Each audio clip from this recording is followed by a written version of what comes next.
Lieutenant Hannah Park moved cautiously through the alien forest, her boots sinking slightly into the spongy purple soil. The air smelled sweet and metallic, filtered through her lightweight mask as she collected samples of the strange blue flowers that seemed to pulse with their own light. This uncharted planet, designated XR 419, was proving to be a xenobiologist's dream. Base camp, this is Park. I found another variant of the bioluminescent flora approximately 2 kilometers east of our landing site. She reported into her wrist communicator. Static answered her. Hannah frowned and tapped the device. Base camp, do you copy? More static. She sighed and decided to collect her samples before troubleshooting the communication problem. As she knelt to extract a specimen, a shadow fell across her work. Thinking it was just a cloud passing overhead, she continued carefully placing the glowing plant into her collection container. Then she heard it, a soft clicking sound, like polished stones being tapped together. Hannah froze. Slowly, she raised her head. 4 tall, silver-skinned beings surrounded her. They stood at least 7 feet tall, with reflective skin that mirrored the purple and blue hues of the forest. Their eyes were entirely black, showing no whites or pupils, and they wore fitted armor that seemed to shift colors with each movement. Don't move, Hannah whispered to herself, remembering her training. First contact situations were delicate. Any sudden movements might be interpreted as aggression. One of the beings stepped forward. Unlike the others, this one wore elaborate shoulder pieces and a chest plate with intricate engravings. The leader, Hannah guessed. He, if he was even the right pronoun, carried a staff topped with a crystal that glowed with the same blue light as the flowers. The being raised a device to his throat and spoke. After a brief mechanical whirring, translated words emerged. Human female, you will come with us. Hannah's heart raced, but she kept her expression neutral. I am Lieutenant Hannah Park of Earth Science Vessel Horizon. I come in peace for scientific research. The leader tilted his head, the black eyes revealing nothing. I am Prince Tahoe of the Covey Empire. This world belongs to us. You trespass. Hannah slowly reached for her emergency beacon. There must be some misunderstanding. Our scans showed no signs of civilization or... Prince Tahoe raised his staff, and a pulse of energy knocked the beacon from her hand. It landed several feet away, sparking and useless. No misunderstanding, he said. You are now my specimen. 2 guards moved forward, producing silver restraints that seemed to flow like liquid until they solidified around Hannah's wrists. They weren't painful, but they were impossible to break. My team will look for me, Hannah said firmly. They won't stop until they find me. Prince Tahoe made a sound that might have been laughter. Your vessel left orbit 20 minutes ago. They believe you died in a geological event we created. Hannah's stomach dropped. The communication problems suddenly made sense. They had been jamming her signals while creating some kind of false readings for the ship. Take her, Prince Tahoe ordered. The guards led Hannah through the forest to a clearing where a sleek ship waited, it all the same reflective silver as the alien skin. As they approached, a doorway simply appeared in the previously seamless surface. Inside, the ship was all curves and flowing surfaces. Nothing had hard edges, and light seemed to come from the walls themselves. Hannah was placed in a transparent cell that afforded her a view of the command area. Through the walls, she could see stars streaking by at impossible speeds once they left the atmosphere. They were taking her far from Earth, far from any hope of rescue. Hours later, the ship docked with something massive, a structure so large Hannah could only see a small portion through her cell wall. It appeared to be a space station, or perhaps even a mobile city, filled with thousands of the silver beings going about their business. Prince Tahoe returned to her cell. We have arrived at the royal transport. From here, we travel to Covey Prime. Why take me? Hannah asked. What do you want? Tahoe studied her with those unreadable black eyes. Humans interest me. Your species is physically weak, yet you've survived and even expanded to the stars. This requires study. I'm a scientist myself, Hannah said carefully. Perhaps we could share knowledge instead. Perhaps, Tahoe said, though his tone suggested otherwise. For now, you will answer my questions. Over the next several days, Prince Tahoe visited regularly, asking about Earth, humanity, and their technology. Hannah provided only basic information, nothing that could endanger her homeworld, but she used each conversation to learn more about her captors. The Covey, she discovered, had been observing Earth for decades. They considered humans unpredictable but potentially useful. Their empire spanned dozens of star systems, and they valued strength above all else. Your human empathy is a weakness, Tahoe told her once. It makes you hesitate when action is needed. It also helps us work together, Hannah countered. Cooperation has its advantages. Her cell was comfortable enough. The strange flowing material of the walls could form into furniture at her request. Food appeared twice daily, analyzed by her suit as edible if strange tasting. She was allowed basic hygiene facilities and even given access to a database of Covey knowledge, translated by her captors. While Prince Tahoe clearly saw her as a curiosity, Hannah realized she wasn't just a prisoner. She was a research subject, and perhaps that gave her an advantage. She began studying the Covey language through the database, learning enough to understand conversations between guards. When the royal transport finally reached Covey Prime, Hannah was escorted to a viewing platform. The planet below was breathtaking. Swirling clouds of amber and gold over landmasses of deep green and oceans of midnight blue. Your new home, Prince Tahoe said, joining her. Few aliens have ever seen our world. It's beautiful, Hannah admitted.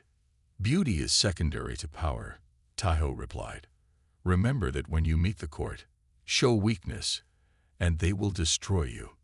As they descended to the surface, Hannah squared her shoulders. She might be a captive, but she was also a representative of Earth now, if she was going to survive, and maybe someday return home. She needed to understand these aliens and find leverage. The royal palace awaited, and with it, challenges Hannah could only begin to imagine. The royal palace on Covey Prime stunned Hannah with its impossible architecture. Crystal towers spiraled upward, defying gravity. The main structure seemed to float above a massive garden filled with plants that changed colors with each breeze. Guards with ceremonial staffs lined the entrance pathway, their silver skin gleaming in the amber sunlight. Prince Tahoe led Hannah through massive doors that opened without being touched. You will be presented to the court today, he informed her. Speak only when spoken to. Keep your eyes lowered unless a royal addresses you directly. What should I expect? Hannah asked, trying to keep her voice steady. Curiosity, disdain, perhaps amusement. Tahoe adjusted his ornate armor. You are the first human most have ever seen. Her new quarters were larger than the cell on the ship but still secure. Invisible barriers prevented her from approaching windows or doors without escort. The furniture formed and reformed according to her needs. A bed when she was tired, a chair when she wanted to sit, a desk when she needed to write in the journal they had allowed her to keep. These will be more suitable, said a female voice. A Covey attendant entered, carrying garments of flowing silver fabric. Unlike the males Hannah had seen, this female had more prominent facial ridges and stood a full head taller than Prince Tahoe. Thank you, Hannah said, accepting the clothes. The attendant looked surprised at the gratitude. The court gathering begins in 1 hour. I will return to escort you. Dressed in the silver robes that felt like liquid against her skin, Hannah was led through winding corridors to a vast, circular chamber. Hundreds of Covey nobles filled tiered seating around a central platform. All conversations stopped when she entered. Prince Tahoe waited on the platform. Approach, he commanded. Hannah walked forward, feeling hundreds of black eyes examining her every move. She kept her steps measured and her face composed.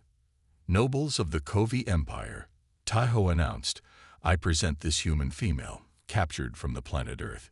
She represents a species of interest to our continued expansion. Murmurs rippled through the crowd. One older male with elaborate head ridges spoke up. "What value does this fragile creature offer, Prince Tahoe?" "Humans lack physical strength, Emperor Juno," Tahoe replied with a respectful bow to his father. "But they possess unexpected adaptability and intelligence. This one is a scientist." Emperor Junho leaned forward on his crystalline throne. "Can it speak for itself?" "I can," Hannah said clearly, looking directly at the Emperor as Tahoe had instructed. "I am Lieutenant Hannah Park of Earth's Science Division." A female Covey stepped forward from beside the Emperor's throne. Her armor was more elaborate than the others, with swirling patterns that seemed to move in the light. She wore a circlet of dark metal on her head that contrasted with her silver skin. "I am Princess Neri," she announced, her translator producing perfect English. "My husband finds you fascinating. I find that fascinating in itself." The princess circled Hannah slowly. Though her face showed no expression Hannah could read, there was intensity in those black eyes. "You may return to your quarters," Prince Tahoe finally said. "Tomorrow your study of our ways begins." Days passed as Hannah carefully observed Covey customs and technology. She noticed immediately that males held all positions of authority, despite the females being physically larger and apparently stronger. Males made decisions while females, despite their imposing presence, deferred consistently. One evening, as Hannah sat in her quarters reviewing notes, Princess Neri entered unannounced. "My husband speaks of you often," she said without preamble. "He believes humans might become useful allies to the Covey." I remained unconvinced. Hannah met her gaze steadily. "Perhaps I could answer questions that would help you decide, Your Highness." "Why do you not fear us?" Nari asked. "Most species tremble before the Covey." "Fear exists," Hannah admitted, "but letting it control my actions won't help me survive." Princess Neri tilted her head. "Practical. But still, you seem unbroken." Before Hannah could respond, alarms blared throughout the palace. Princess Neri stiffened, her hand moving to a weapon at her side. "What's happening?" Hannah asked. "Rival clan," Neri said tersely. "Stay here." But seconds later, the door burst open. Two Covey in unfamiliar armor rushed in, weapons raised. Neri drew her weapon, but the intruders fired first. The energy beam missed the princess, but shattered the wall behind her. Without thinking, Hannah tackled Princess Neri to the ground as another beam passed through where she had been standing. They landed hard behind an ornamental fountain as the attackers advanced. Hannah's military training activated instinctively. She grabbed a decorative metal object from nearby and hurled it at the control panel for the lights. The room plunged into darkness, a disadvantage for the attackers who had been looking into the lit room from a dark corridor. "Your eyes adjust faster to darkness than ours," Hannah whispered to Nari. "Where are your guards?" "2 corridors away," Nari replied. "How did you know about our vision?" "I've been studying your biology." "Move left on my signal." Using the fountain as cover, Hannah created a diversion by throwing another object to the right. When the attackers fired at the sound, she signaled Nari to move left. The princess understood immediately, sliding with surprising stealth to a better position. Palace guards arrived moments later, capturing the intruders. When the lights returned, Prince Tahoe rushed in, looking from his wife to Hannah with clear confusion. "What happened?" he demanded. Princess Neri rose to her full height. "This human protected me when the attackers fired. She knew to use darkness against them and moved us to safety." Prince Tahoe's black eyes fixed on Hannah. "You helped my mate instead of using the distraction to escape." "There was nowhere to escape to," Hannah said simply, "and it was the right thing to do." That night, Princess Neri visited Hannah's quarters again. This time, her manner was different, less dismissive, more curious. "Our males believe females lack strategic thinking," she said, watching Hannah carefully. "Yet you, a female from another species, showed quick tactical judgment today." "On Earth, many cultures once believed the same about women," Hannah replied. "It took centuries to change those perceptions." And how did this change occur?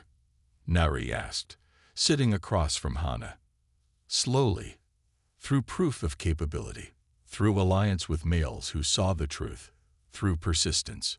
Princess Neri was silent for a long moment. I would hear more of these earth methods, she finally said. Tomorrow, you will begin teaching me about human leadership strategies.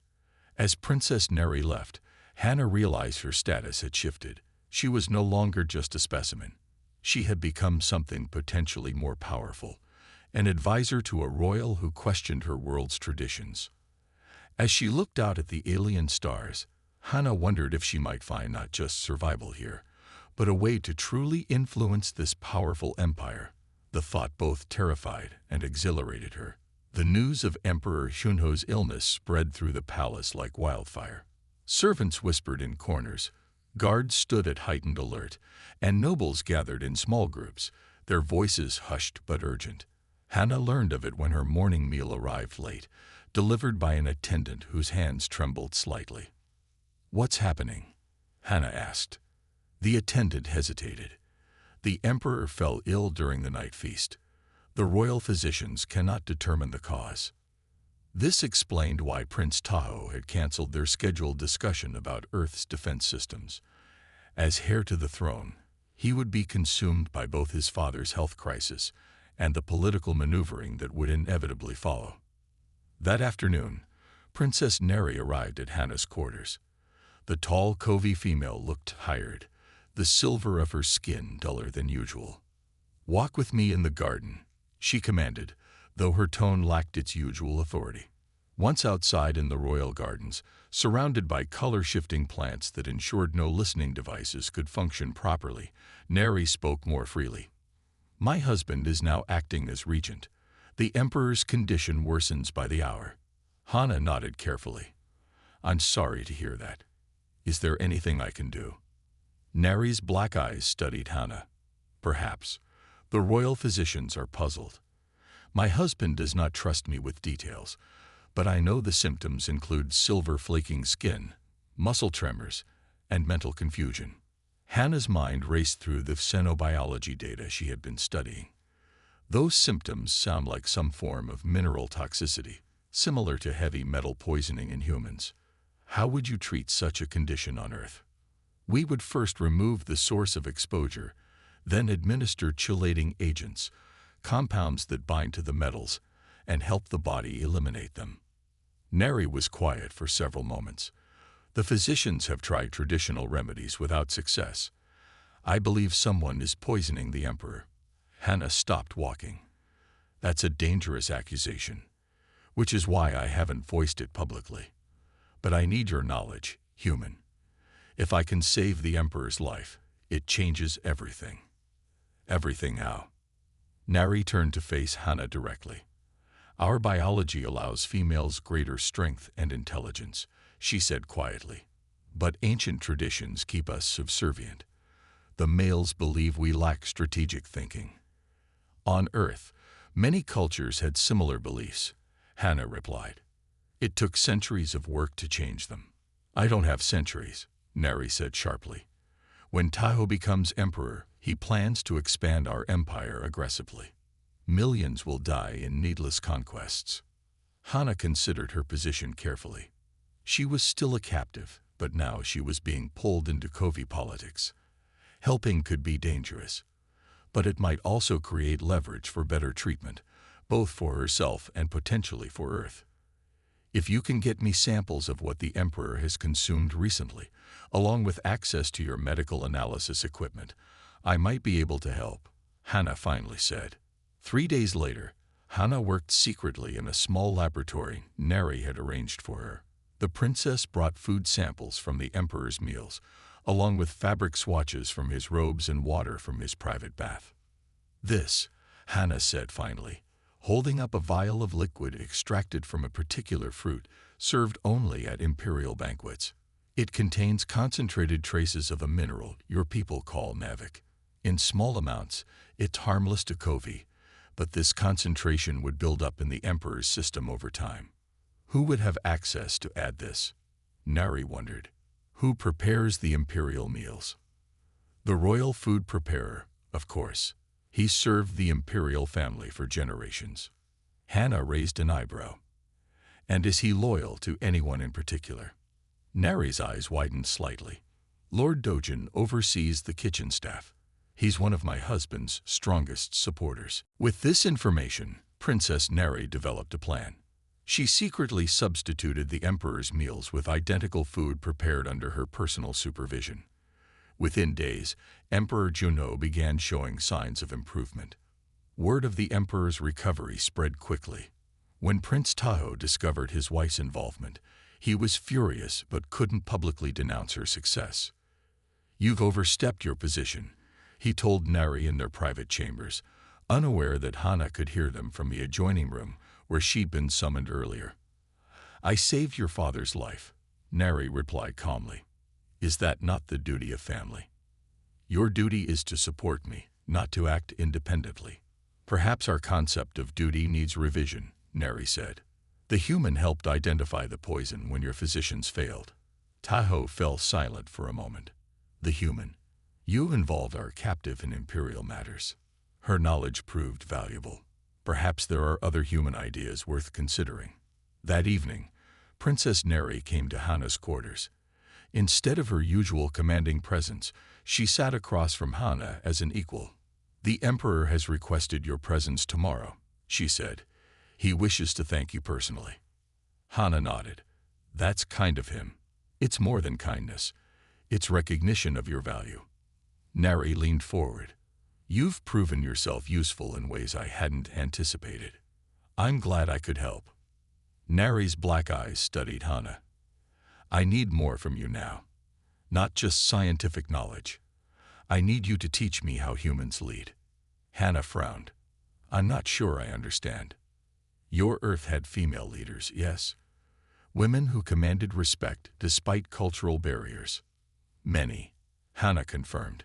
"In government, science, business, military, all fields. I want to learn these methods," Nari said decisively. "For too long, Kovi females have accepted our predetermined roles. We are stronger, faster, and our brains process information more efficiently than males. Yet we defer to them because of tradition." "You want me to be your teacher?" Hannah asked carefully. "No," Nari replied, her silver eyes intense. "I want you as my master in strategy and leadership. The way forward for my people lies in what yours has already achieved." The word master startled Hannah. "That's not how we would describe it on Earth. Mentor or advisor, perhaps." "The terminology matters less than the outcome," Nari said dismissively. "You will teach me human leadership methods, and I will use them to change our empire from within."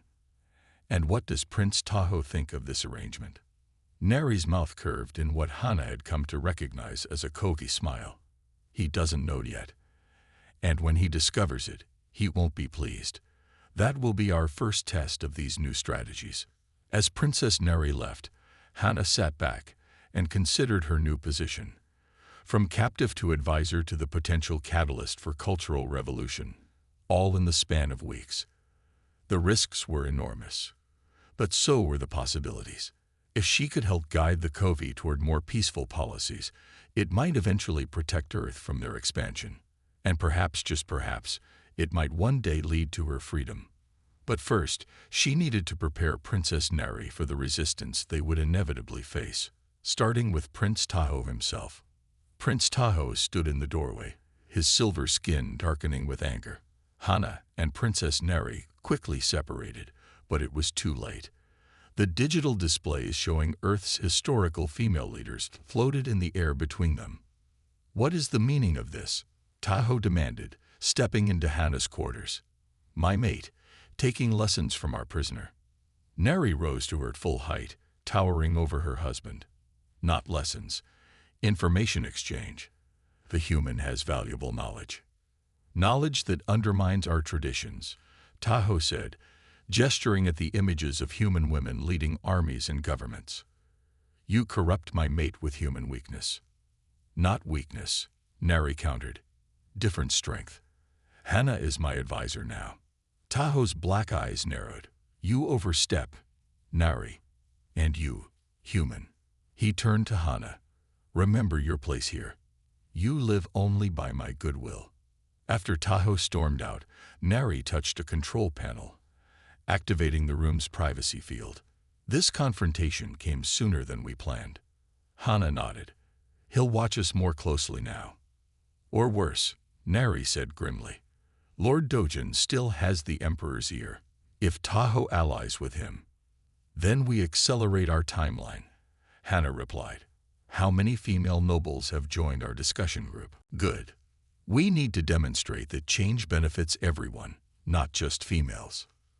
Over the next days, Hana noticed increased restrictions on her movements. Guards followed her everywhere. Her database access was limited. Meals arrived at irregular times, and once she detected an unusual odor that made her suspicious. They're testing poisons, Nari confirmed during a brief meeting in the garden. My sources in the kitchen overheard Lord Dojin discussing the human problem with his allies. Did they mention you? Hana asked worriedly. Not directly. They still believe you're the primary influence, not me. Nari handed Hana a small device. Wear this at all times. It detects toxins common to our world. That evening, a formal dinner was held to celebrate Emperor Shunho's complete recovery. As a gesture of goodwill, Hana was invited to attend. Seated far from the royal family, but present nonetheless. Lord Dojin, a broad-shouldered Kovi with elaborate facial ridges, approached her before the meal. Human, I understand you helped identify the Emperor's illness. I offered what knowledge I had. Hana replied carefully. Such generosity, Dojin said, his translator not quite conveying the sarcasm Hana detected in his tone. I wonder what you hope to gain from it. Merely better understanding between our species. Dojin leaned closer. I understand much already. Humans are manipulative creatures who use cunning to compensate for weakness. You won't succeed here. As Dojin walked away, Hana felt Princess Nari's eyes on her from across the room. They had anticipated this confrontation too. During the meal, Hana's toxin detector vibrated against her wrist. She glanced down discreetly. Her food showed traces of the same mineral that had poisoned the Emperor. Looking up, she caught Nari's eye and gave a tiny nod. Princess Nari immediately rose and approached Hana's table, engaging her in conversation. As they spoke, Nari subtly switched their plates. Lord Dojin watched the exchange, his expression unreadable to human eyes, but Hana had learned to recognize Kovi micro-expressions. He was alarmed. Later in the meal, Lord Dojin began to show signs of discomfort. His silver skin developed a patchy appearance, and his hands trembled slightly. Princess Nari signaled to guards who had been briefed beforehand. Lord Dojin appears unwell, she announced loudly. Perhaps he suffers from the same ailment that nearly took my father-in-law from us. Emperor Chunho looked sharply at Dojin. What is this? Guards surrounded Dojin as Princess Nari continued. A simple test will confirm if the same poison is present in his system. The poison found in the human's meal tonight, which mysteriously matches what affected you, Emperor. The dining hall erupted in chaos. Guards escorted Dojin away while Prince Tahoe demanded explanations.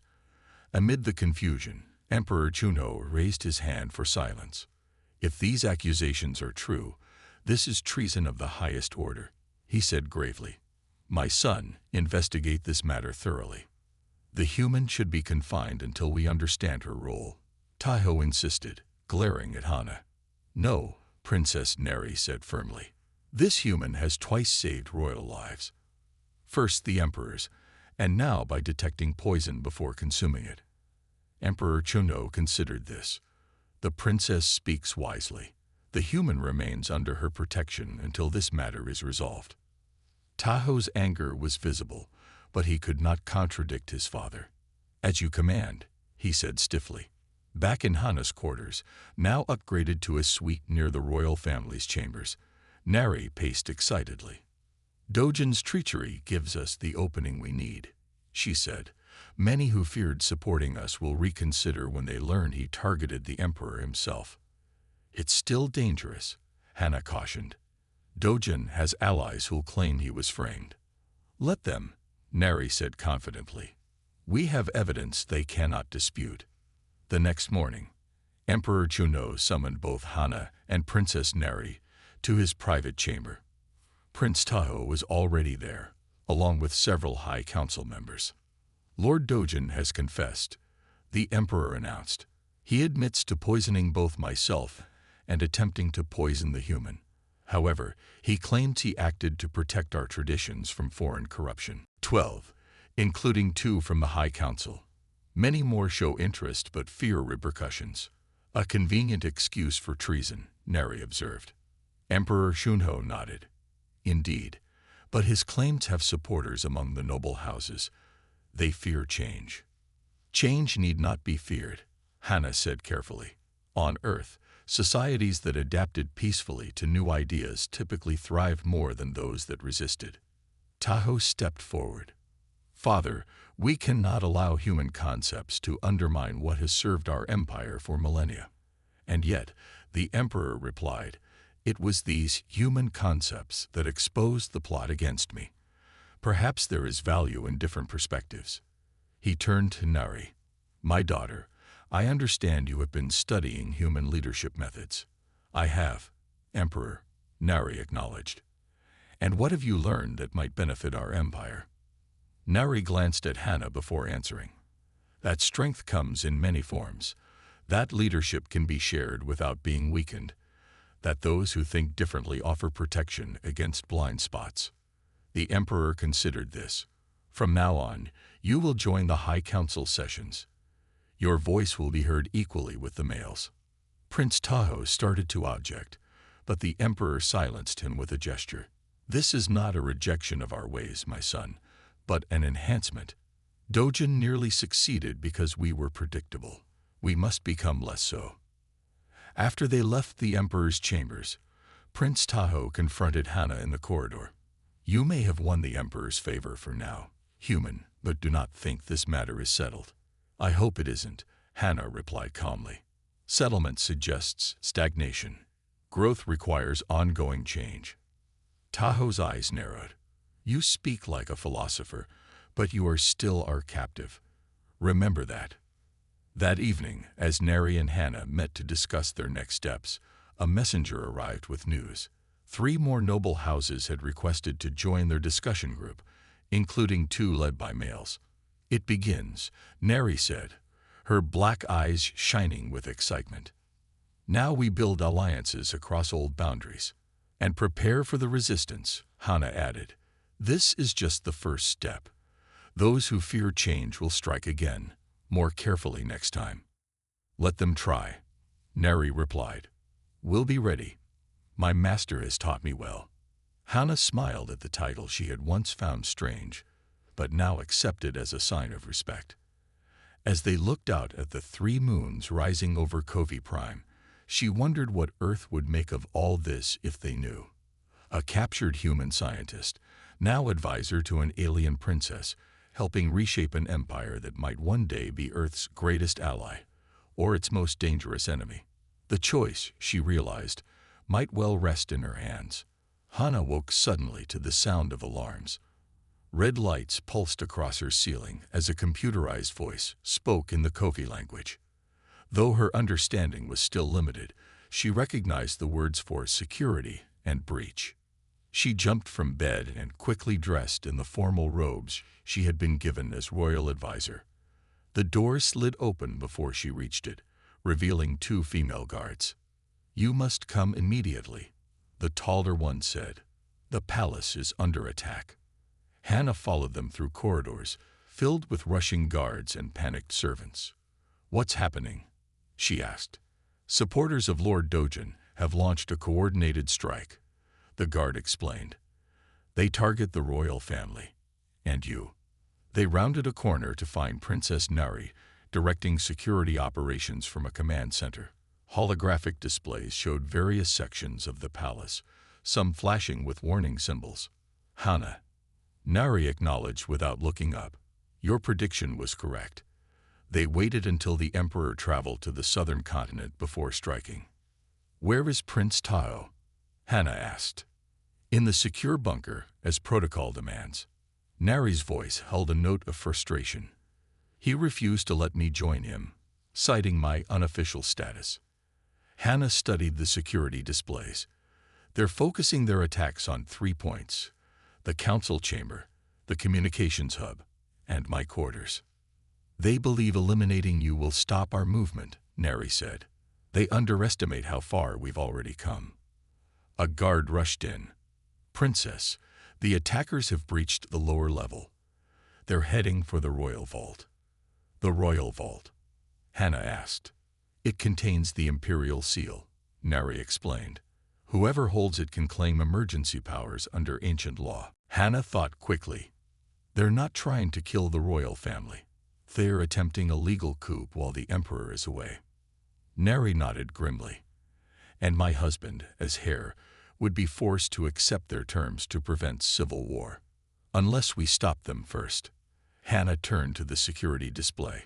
"We need to divide their forces." Using tactics she had taught Nari over the past months, Hannah helped coordinate a defensive strategy. They activated security measures in unexpected patterns, forcing the attackers to split up. Female guards, who had been training secretly under Nari's guidance, emerged from hidden positions to ambush separated groups. "The vault remains vulnerable," Nari noted, watching the displays. "Our forces are spread too thin." "Then we go ourselves," Hannah decided. Minutes later, Hannah and Nari, accompanied by 4 elite guards, took a hidden passage toward the vault. The narrow tunnel, built centuries ago for royal escapes, had been largely forgotten. One of many pieces of knowledge Nari had recovered from ancient female-kept records. They emerged behind a decorative wall panel just as 6 attackers approached the vault entrance. The leader, a noble Hannah recognized from council meetings as Baron Minho, was inputting override codes into the security panel. "Stop," Nari commanded, stepping forward with her weapon raised. "Your treason ends here." Baron Minho turned, surprise evident even on his alien features. "Princess, you should be cowering with the other females, not interfering in matters of state." "The state is my concern as much as yours," Nari replied. "Surrender now, and the Emperor may show mercy." Minho laughed. "The Emperor will accept the new reality once we hold the seal. Our traditions must be preserved from human corruption." During this exchange, Hannah observed the override sequence Minho had been entering. It was similar to patterns she had studied in the Covey database. "They're using an ancient override," she whispered to Nari. "I can lock them out if I reach the panel." Fighting erupted as Nari's guards engaged the attackers. Amid the chaos, Hannah circled around, keeping to the shadows as she practiced during their training sessions. When she reached the control panel, she quickly entered a competing command sequence. The vault door sealed shut with a decisive click. Baron Minho roared in anger, lunging toward Hannah with his weapon raised. Nari moved faster, intercepting him with strength that reminded Hannah why Covey females were naturally superior warriors. Within minutes, palace security forces arrived to take the attackers into custody. As the situation stabilized throughout the palace, Prince Tahoe emerged from the secure bunker, his expression dark when he saw Nari and Hannah coordinating the cleanup. "This is the result of your reforms," he accused. "Rebellion and chaos." "No," Nari countered firmly. "This is the death rattle of old thinking. Had we not prepared, they would have succeeded." Before Tahoe could respond, a royal messenger arrived. "The Emperor returns immediately. He requests everyone's presence in the Grand Hall in 3 hours." The Grand Hall filled with nobles, officials, and military leaders. Rumors had spread throughout the capital, and tension filled the air. Emperor Chunho entered with full ceremonial guards, his face grave as he took his place on the throne. "Today, our empire faced a threat from within," he began. "Traitors sought to undo our leadership while I was away. Baron Minho and his co-conspirators were brought forward in restraints." Emperor Chunho studied them coldly. You claim to protect our traditions, yet you violated our most sacred laws. Explain yourselves. Minho stepped forward. Emperor, we acted to save our empire from dangerous change. The human has poisoned our ways with foreign ideas. The princess forgets her proper role. Males are losing authority to females who should obey, not lead. A murmur passed through the crowd. Emperor Chuno raised his hand for silence. I have heard similar concerns from many nobles, he acknowledged. Change brings fear, but today has proven something important. He gestured to Nari and Hannah. While my son followed protocol in the bunker, the princess and her human advisor organized our defense.